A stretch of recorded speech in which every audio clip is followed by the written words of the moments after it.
As things stand right now, James, Labour won a landslide in a general election last summer, about a year ago, in fact, at the time of speaking. How does that reframe your thinking, if indeed it has reframed it at all? It was a huge majority. Does that mean anything?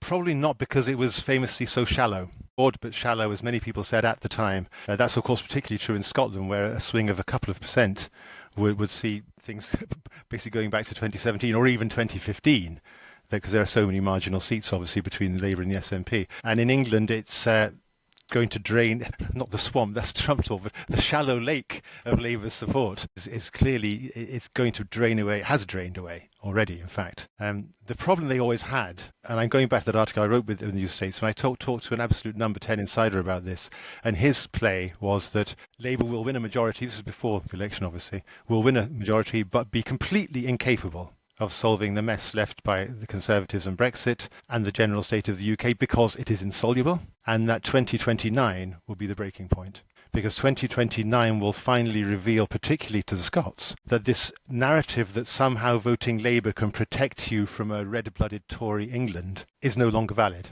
They will not be able to show that play will be gone, and that will be the restoration, that the SNP will bounce back very strongly under new leadership. My own opinion, which is not his but mine, is that Scottish nationalism finds itself in a very, very similar position to Irish nationalism at the death of Parnell in 1891, which at the time was hailed by the English Tory press as the end of Home Rule. Similarly, you had that mixture of personal scandals and what I would call the poison chalice of Home Rule. In other words, to spin Ted Heath's famous dictum on its head, the SNP ended up with the responsibility but no power. And that's the poison chalice of a devolved Home Rule regime. Because you see yourself as in some way the government, even though you aren't actually. You end up taking governmental responsibility for minutiae, inevitably, as every government has to.